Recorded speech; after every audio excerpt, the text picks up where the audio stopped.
As I was thinking this week about what to talk about, I started thinking about, okay, so we have trunk or treat coming up. We have the gas buy down. We just did water bottles.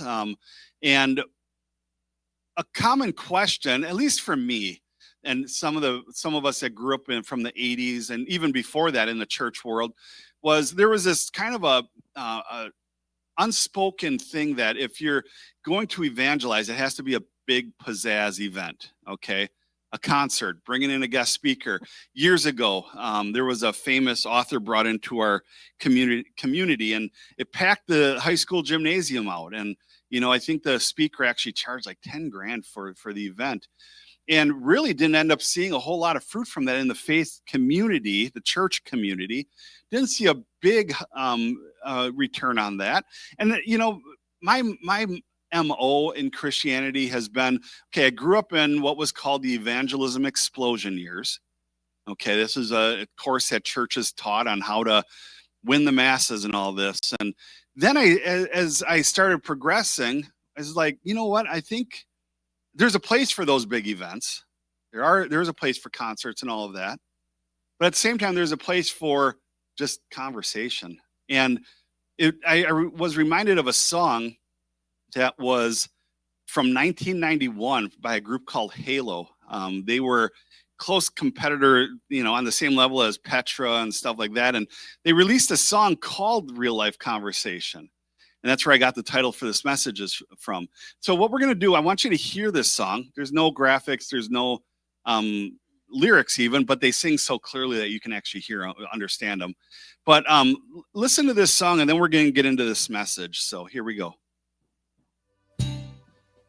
All right. So it's 80s, 90s, early 90s, but one of the cool things about that album and the producers of that album was that it came out of a guy that got saved, and he tied his brother into a studio that down in Nashville called Pachyderm Records. And it was one of their first projects they did. And the guy that owns Pachyderm Records came to Christ, and his name was John Elefante.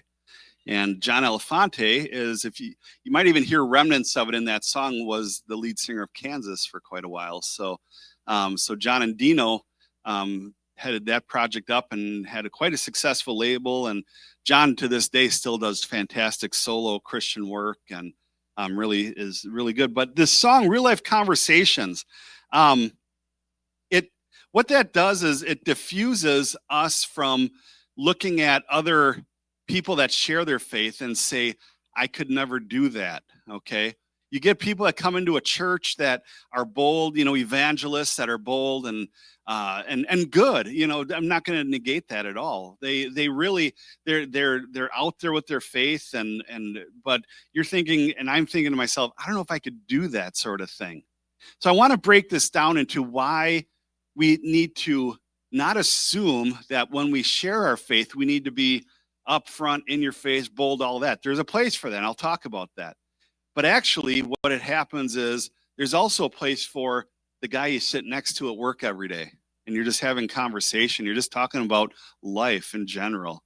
You're talking to the person at the grocery store. That can be just make such a difference. And maybe you serve on a committee or whatever the case may be. That you're the people, the places that God puts you in. That's your sphere of influence. And I've referenced the book before, but back in the early 2000s, there was just a little book that came out that sold millions called The Prayer of Jabez. And in there, it talks about the sphere of influence that we all have. And when we have influence, it means that we're making a difference just through our conversations, just through living life. We can make a difference in someone's life, and that they'll notice that. And so my first point is that sharing faith is about relationship, not performance. All right. 2 Corinthians chapter 5, verse 20 says, we are therefore Christ's ambassadors, as though God were making his appeal through us. So this term Christ's ambassadors, now I grew up in the Assemblies of God, and up until about early 80s, every youth group at every Assembly of God church was called CAs, Christ's ambassadors. That was the name of the program. Okay, we didn't have Fuel Student Ministries or Crossfire or anything like that. It was there was the youth group that I youth pastor to Milwaukee, it was called Impact. Okay. So we changed it to Imagine. But before that, it had a really bad name. It really did.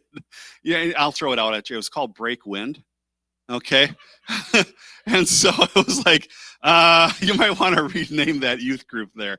And so they went to Impact. I suppose one makes an impact, but anyways, but it came down to that, the Christ ambassadors. And, we see that term thrown around today. If you've been to a Chamber of Commerce event, the people in the green jackets, those are the Chamber of Commerce ambassadors that are showing up to a ribbon cutting ceremony or something like that.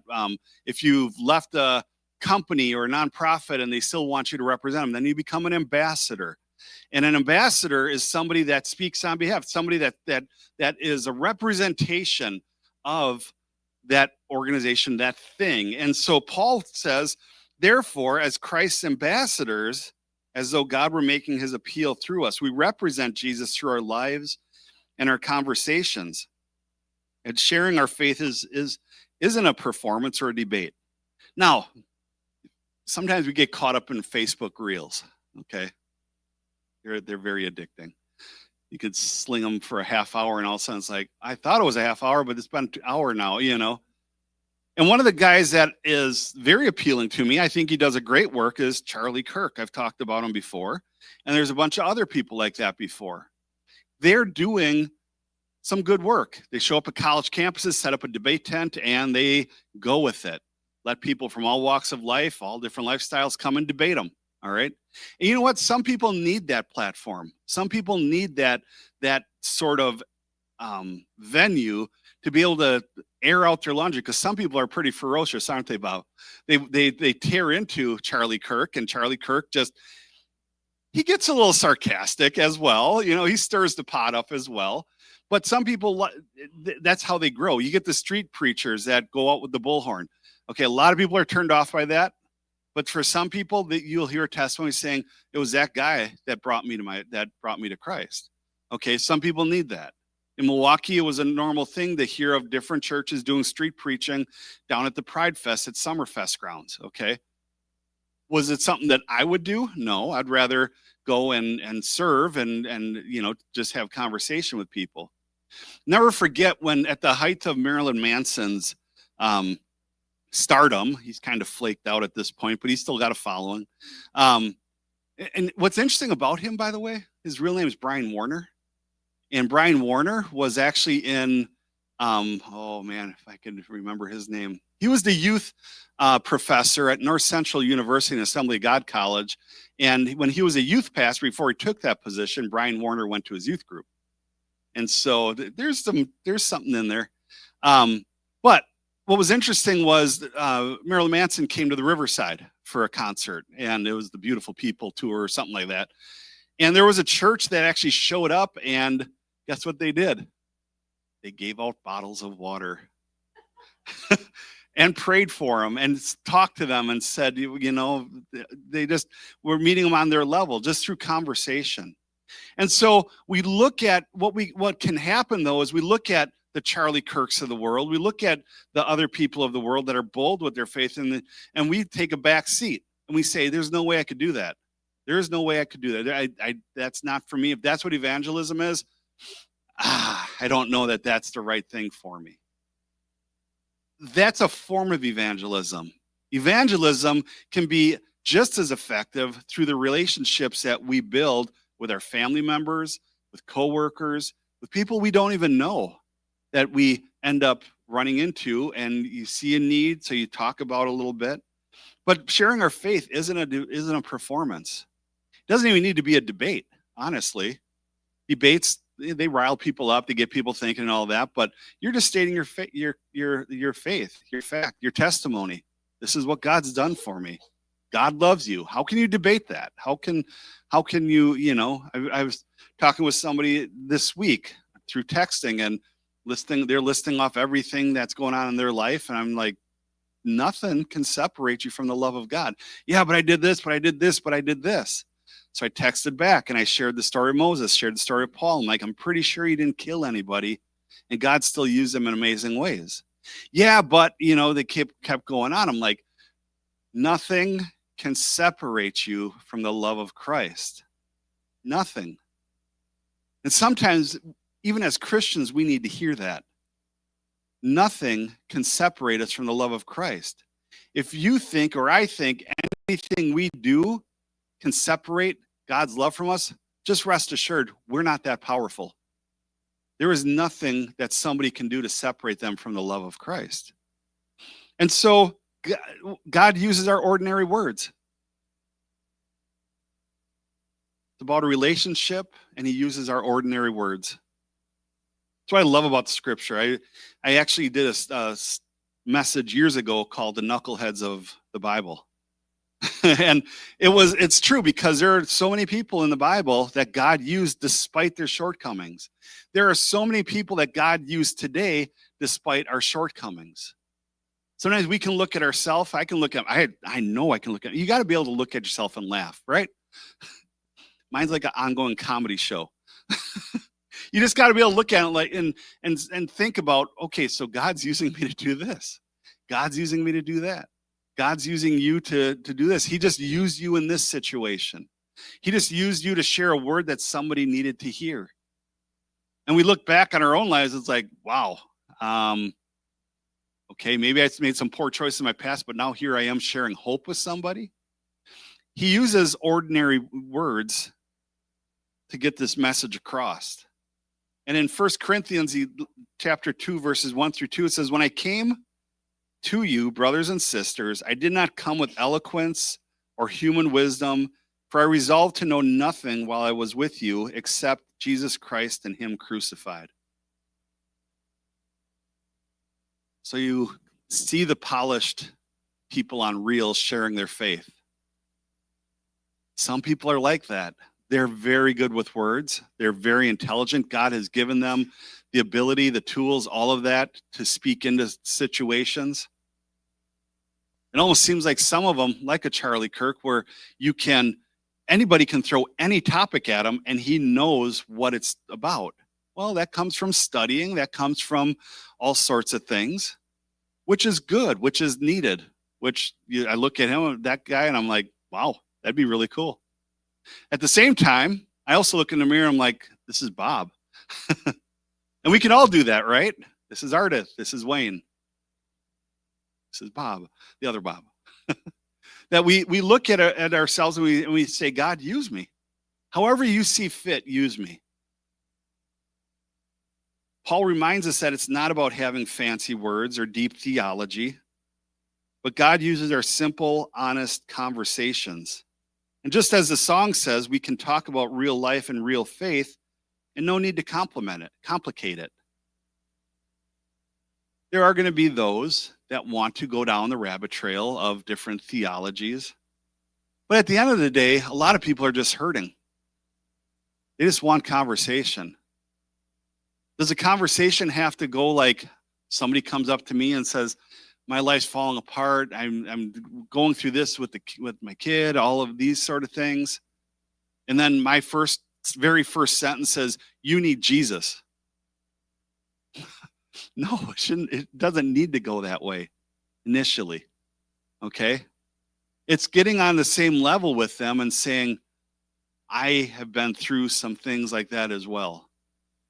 When we go through life situations, one of the best things we can do when sharing faith, when sharing our message of hope, is find commonality. All right? Finding something that you can talk about. For me, when I talk to somebody, first thing I look for is pop culture references. If they're wearing something, I read the room really quick. Boom, boom, boom, put them together and end up having a conversation. So you know, I ran into a kid probably about a year ago. He's wearing an AC/DC shirt. I haven't seen this kid for a long time. I coached him on my soccer team. I don't even know if he remembered me. The face, it's hard to forget. But anyways, I walked up to him and I said, hey man, how you doing? I said, so you're an AC/DC fan, huh? You know, and like what pastor would, you know, but it brought about commonality. And it ends up today's trend, today's generation, they'll wear old vintage rock shirts and not know a thing about those bands. And then I riff on that. I'm like, really? You're going to wear an AC/DC shirt and not know, you know, and, and these sort of things. But then there's the other side of it, finding commonalities or making light. So I sit on a board, a school board, and I sit on a school board with a very well-to-do farmer that knows a lot about the ins and outs. Don't know anything about it. And so I'll just point out if there's nothing there, I'll point out my lack of knowledge in it and say, the only time as a Milwaukee boy that I ever got close enough to a cow was when I paid to milk it at the state fair. And he'll laugh and he starts bringing up jokes. Well, if you want to stop by any time, and he can milk all the cows you want, those sort of things. What it does is you're leaving Jesus in the equation, but you're finding commonality, you're finding common ground to bridge that, to show some rapport. And then you start living your life where they see it, where it's different. And when they end up having conversation with you, you start sharing your faith. You start sharing your faith. It can be as simple as, for the kid that was wearing an AC/DC shirt, our conversation was going nowhere near the things of God. But I brought it back. I said, yeah, so what are you doing these days? He stated his thing. I said, yeah, I don't know if you knew this or not, but I was actually I'm the pastor of a church when I was your coach on the team. Still there, still pastoring a church. God's good. And we talked a little bit more, and then we parted ways. But when we take the opportunity to have those real life conversations by you using your lingo, you using your character that God has placed you to be, you start seeing bridges built. People start realizing this is a person I can go to when they start going through something big in their life. They're not so turned off that everything you talk about is like the heavy, deep theological, you need this, you need that, people tend to veer away from that. But when you represent Christ well through your lifestyle, through your speech, through your words, actions, people start taking note of that and saying, there's a person I can go to. And you watch, I think a lot of us in this room have had those moments where somebody came to you during a desperate time in their life, seeking wisdom, seeking counsel. And you, through your real life conversation, was able to have that with them. And so we do that by being gentle and respectful. I love what Peter said. Now, this kind of flies in the face of the street corner preacher. But again, some people need that.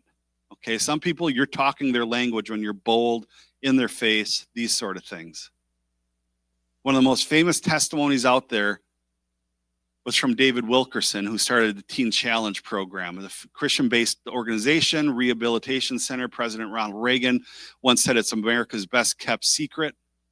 But David Wilkerson led a guy named Nicky Cruz to the Lord, who was a gang member, and he was in your face with Nicky Cruz and just let him have it. But that's what Nicky Cruz needed. If you ever want to read a good story, it's called Run Baby Run by Nicky Cruz. But the overall at your job, wherever the case may be, is to be gentle and be respectful. Because 1 Peter 3:15, it says, but in your hearts, revere Christ as Lord, always prepared to give an answer to everyone who asks to give the reason for the hope that you have. But do this with gentleness and respect. Gentleness and respect. Because we don't know what they're going through. We don't know their personality. We don't know that, their story could be our story. But sharing our faith doesn't mean being a jerk or forcing our beliefs. A lot of factories, people have their music going. You don't need to walk by and just be like, Metallica, huh? Mm-hmm. AC/DC, huh? Yeah, you're clearly on the highway to hell, okay? That's corny. That's awful. That's so much more, But just to say, how you doing?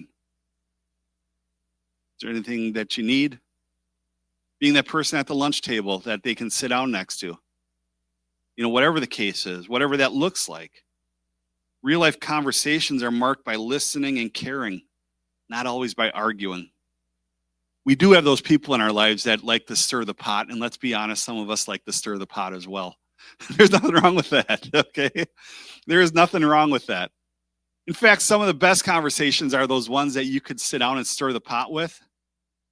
You could sit down at Thanksgiving and Uncle Chuck is across the table and he is as Democrat can be. And you take your last little bit of mashed potatoes and you're like, so what do you think? Trump, huh? And you're like, oh, everybody else at the table is like, oh no. But you have that rapport with Uncle Chuck, so you can stir the pot a little bit. And when it's over, you're going to have pie together. But you got to know your audience, okay? At the same time, you don't want to sit down with somebody and not know necessarily what they believe or anything and just start stirring the pot. That does a lot of harm, actually. Okay, so you got to know your audience, and the real life conversations are marked by listening. Sometimes you listen to somebody a long time before you understand what they're going through. You start seeing a trend after a weekend at work. You start hearing the same conversation. And at some point, the Lord pricks your heart and says, go share your story with them. Because your story is running parallel with theirs, and they need to hear how you overcame something. And you do it with gentleness. Hey, if I may, I overheard you talking about this. I just want you to know I've gone through the same thing myself. If you need someone to talk to, I'm here. You start finding that being very effective in pointing people to Christ and not by arguing. So the minute arguing starts, well, you could go anywhere on Facebook land or any other social media platform and start arguing. Got to laugh at those. Sometimes there's those memes that people post and it says, let's start an argument. This grass is green. It's a picture of grass. People will be like, no, it's teal. And no, it's sage green, whatever the case may be, just because people want to start arguing about things. But then you know what? Ultimately, trust God with the results. Trust him with the results. Where'd your conversation go? What seed did you plant? What difference did you make in that person's life? A lot of us, when we see somebody that's held up on the side of the road with car troubles, we stop, we help. What seed did you plant at that moment? Offering to pray for somebody, what seed did you plant? Trust God with the results. Because 1 Corinthians chapter 3, 6 through 7 says, I planted the seed, Apollos watered it, but God has been making it grow. So neither the one who plants nor the one who waters is anything, but only God who makes things grow. Paul planted the seed. He went there, he spoke, he shared, in and out. Apollos, he's the one that would be the one considered to be discipling them. He was leading them that way. God, he's the one that's going to make it grow. And sometimes what can happen is, in the church world, is a church or individuals can bring in and do a big event and we look at it and say, there's no fruit from this program. Let's axe it. Let's not do this again. We don't know that. There's been some concerts here. I think of Chaotic Resemblance. I think of Seventh Day Slumber and somewhere where there was an open response time and people responded. You can see that there clearly a seed was planted, and that's a good thing.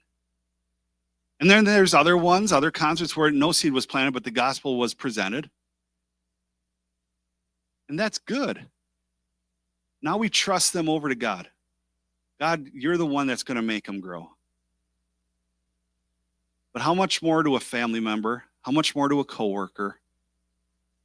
Where we just try to live out our faith. They're going to see you're working with people 8 hours a day. They're going to see the real side of you. Unless you're really good at putting on a facade every single day. But they're going to see the good, the bad, the ugly. And to that, I would say that's not a bad thing. Because they're getting to see the big picture of how you function as a Christian. That though this week started off really rough, things were done, problems arose, you're still maintaining a positive attitude. And that catches somebody off guard. That catches somebody to look at you and think, there's something different. I need that hope. I think I've shared this story before, and I'll share it in closing. Going back to the farmer. So I sit on a board with him, and there was a moment where early on, he just outright said in the meeting, where it was open. He goes, so what we have here is I'm obviously I am not a Christian, and we have a pastor over there. And I in my mind instantly I went, shots fired. Okay. It was early on. He didn't know me that well and stuff. Fast forward a few months, and I respect this guy greatly. Fast forward a few months, they were wrestling with something that was said at a commencement ceremony. And he brings it up in a public board setting. He goes, I would like to ask the pastor on this board to look over everything here because I respect the hell out of him. In his words exactly. And at that moment, I came home from the meeting and I told Tracy, I'm like, I think God's doing something. I think God's up to something. Fast forward a couple more months. Had a loved one in the hospital. His loved one wanted a pastor because this person was a Christian. 11 o'clock at night, there I am walking out of my yard across the street into the Theta Care to meet with this family and the lady that was passing and prayed. And we all joined hands. My story is your story. Your story is my story. We've all had moments like that where people look at you and say, you're different. There's something different about you. And you're going to get complimented in different ways. If that little story about what this person said about me seemed offensive, know that this pastor thinks that's awesome. Because God's at work in them, and they're working things out. We used to do a ministry at this church called Church at the Pub. And what we would do is one Sunday a month, go down to the Pack a Pub as a group. And I would put the disclaimer out there, if you're in recovery and you're sober, don't go. But for me, it's not an issue. I have no issue. I have no inkling to even want to have a drink. And in fact, the bartender, when they saw us walking in, she slid down a root beer right down the counter.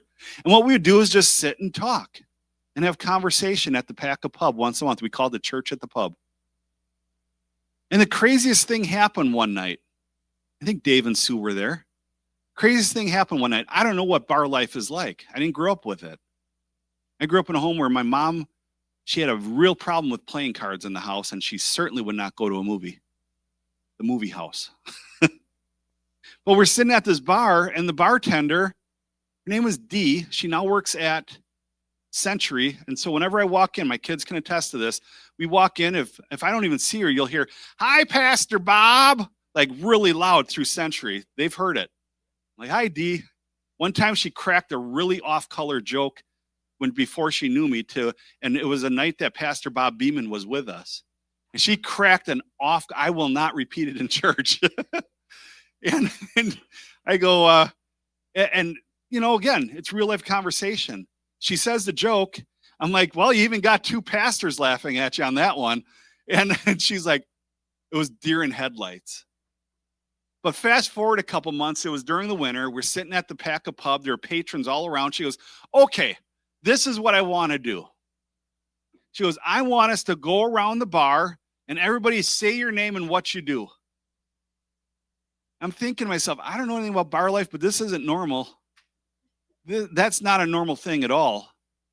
And so we started getting to our church group and people were starting to take notice. And then it got to me, and this is before I was involved in anything except the church. I said, my name's Bob Adams, and I'm the pastor at Radiant Fellowship Church. One of the city employees, her boyfriend at the time, stood up and he goes, I want to let you know. And I'm like, oh boy, here we go. He goes, you're the coolest blanking pastor I ever drank with. And again, what do? Get offended at that? I was like, God bless you, man.